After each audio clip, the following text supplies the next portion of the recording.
How is our ego expressed in the relations between us?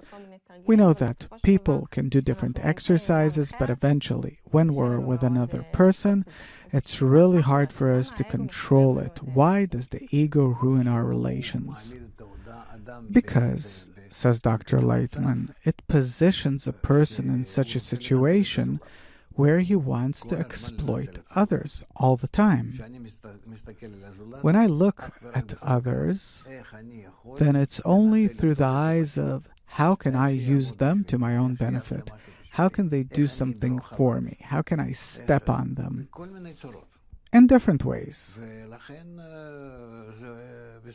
And so eventually it kills people. It corrupts students in a classroom, ourselves at work, in life,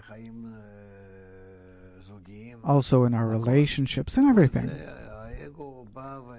The ego simply ruins all of our relations and relationships in such a way that two friends or a couple, husband and wife, or not even husband and wife, but a man and a woman simply can't.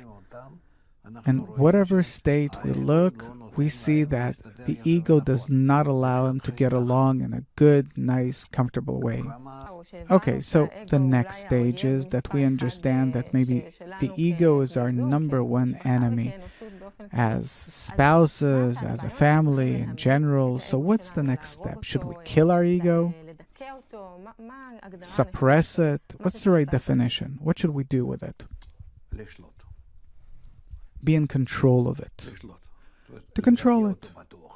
Meaning not to suppress it for sure, not to kill it for sure, but to use it correctly.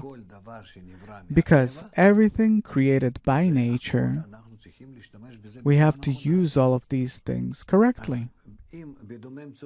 So, if on the levels of the still, the vegetative, and the animate, my body works automatically, knowing what's good and what's bad for it,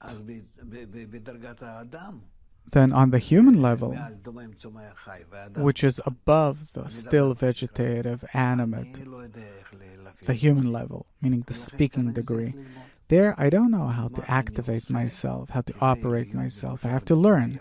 What should I do in order to be connected in a good and nice way with others? Why good and nice way and why with others? Because this is how my ego works. My ego works in such a way that I will relate only to the still vegetative, animate, and human beings in a way that I want to use them to my own pleasure, to my own benefit, or that I derive pleasure from using them and suppressing them. That it doesn't really delight my body or something, give it pleasure, but by suppressing them, this gives me pleasure.